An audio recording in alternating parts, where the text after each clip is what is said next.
Welcome back. Hopefully right now we're going to blow your mind. So while others dream of becoming maybe an accountant, something professional, there are those, I'm going to say, genetically gifted people who dream of becoming a world champion obstacle course racer. And if you didn't know you could pursue a professional career in obstacle course racing, well, now you know you can, and you can take it to a whole different level as well. He joins us to tell us a little bit about his recent Guinness World Record break for the fastest 50-meter rope climb. Thomas van Tonder, welcome back, my friend. Thanks, James. It's real. You took a breath there like you haven't done it already. You've done it, man. No, you say that. It sounds rather impressive with that list you put out there. But Bro, it is, man. It is quite an impressive thing, okay, man. I'll take it. No one else has done it. Listen, man, before we get into the good stuff, of course, I remember chatting to you early on the show in lockdown. We had a brief moment to train, and I could see it, I could feel it. You were missing OCR racing. There was nothing happening. Oh, it's so true. I'm sure that this was your next best thing. Like, you needed that fix. Clearly, you need to do something with this gift and this body of yours. So, I mean, why decide to do this? No, I think you nailed it there. And, like, in short, it's just everyone felt so, I just want to say negative and down, and no events, no sportive stuff coming up. And for an athlete, like, you train, but for what? Like, what are you training for? It's a nightmare. So this was definitely my fix. It was like, I need to do something that I feel has an impact on me, to just do something positive, something big. And the rope climb was definitely that for me. How do you train for something like this? Because I would imagine on the day, getting into that zone where, and often you'll see that in a competition where the adrenaline kicks in and you're able to perform so much better. Here, it's just you. It's you up against the beasts. Yes. How did you train to get this right? And were you confident going into it that you were going to get it right? How did I train for this? That was a very difficult thing to do. Like, the first 2 months of training for this, we had about a 5-month build-up. And the first 2 months we were in lockdown, level 5, and at home. What's the highest thing you can find? On your curtains. Like curtains, I guess. We had some setups at home with a rope into a tree, maybe 4 meters high, and that was the start of it. As soon as we got out of the lockdown months, at least we had a City Rock climbing gym in Johannesburg, where we put a 12-meter rope up to the ceiling. And we just had reps on that.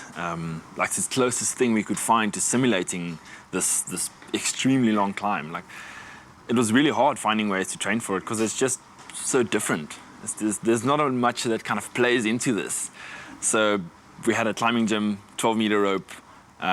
We did reps on up to the ceiling, as many as we can, to get as close to as we can, like, simulating this thing. It was quite an insane journey. But the second half of your question, like, mentally, it was extremely hard not to have the competition around you. It's like, normally you rock up at a race, there's like 100 guys next to you, all pumped and ready to race. Pushes and like, you, man. it really takes you into that next level of pushing yourself. But being alone, like, halfway up that rope, it's like 40 meters to the ground, another 50 to the top, like 30 at least to the side. You're on this rope alone. It's mentally really hard to, like, stay focused and push hard. Yeah. Up there, a little birdie on the rope. And you're looking at the visuals, it's way up. It's way up. It's even higher than it looks on the photos. Like, from the bottom, it's high, but you get to the top and you look down. I had this little bit of a moment of, like, oh crap, like, Thomas, I've made a mistake. what did I get myself into? Look, so, I mean, the day comes through, right? So it sounds like training alone was difficult, because you're doing a 90-meter rope climb, but the highest rope simulation you had was 12 meters. So you've actually technically never been that high before. So take me through the race. I mean, I watched it. You blitzed through that first 50 like I cannot even believe. Then it looked like you were going to call it. And then somehow, like, the second muster of strength comes through. And you just, talk me through the race, man. What was your mind doing? That sounds pretty accurate. Yeah. Like, game day, it's always like a build-up if you have, like, an event or something. It's a big build-up, and if you actually get to game day, like, it's a bit surreal. Like, okay, now I actually have to do this or attempt this. And I felt rather confident in the training we put in. Yeah. But I mean, climbing indoors in a climbing gym, controlled environment, there's no wind, there's no, like, and then getting to that towers and having a 90-meter rope, like, straight up in the air, and everything is swinging and turning, and it's a very different setting. And just to kind of try and compose myself, firstly, like, okay, like, we got this. The first 50, so the Guinness World Record is fastest 50-meter rope climb within the 94-meter of the full summit. And that first 50 was, I needed to put everything I had into nailing that first 50, because like a world record, you don't want to put up like a just enough okay time. You really want to keep up it for a while, man. Yeah. So I truly wanted a really good time on the 50. So I tried to just everything I had into that 50. But then after that, you're just over halfway up the rope, and now you're completely blown, and you have to find a way to... Gone completely lactic. Yeah. Yes, it was quite a surreal feeling, like getting to that 50-meter mark, tapping that timing box. I had a look down at the watch. I saw 3 minutes something. It's like, I'm pretty sure I got this record, but now I've got to firstly survive on this rope for the next like 5 to 10 minutes, somehow get my breath back, somehow try to get the arm pump out, and still climb the rest of the rope. It was let's just say I was way far out of my comfort zone. That was quite a deep effort.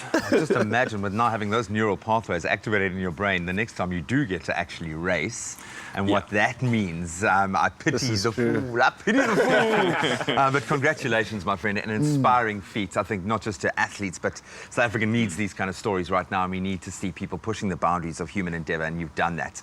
You're a world record holder, man. That is incredible. So you're gonna get to train with a world record holder. I am. Should I be excited or scared? I think you're scared. We don't have a 50-meter rope here, so I think you are safe. But Should be good. yeah, brilliant achievement there. So congratulations, and thanks for bringing that chair to our studio, man. Yeah, I think it's almost, I want to say, an honor to be in a position where I'm able to do something that kind of just means something to people out there. It's really been inspiring, all the feedback that's been coming back from this project. So it's almost an honor, and yeah, thanks. It's definitely warranted. Next, 100 meters. Just saying. But we're going to get into a little bit of fitness, or I say we loosely. Raul's going to get into a bit of fitness in just a moment. You want to stick around.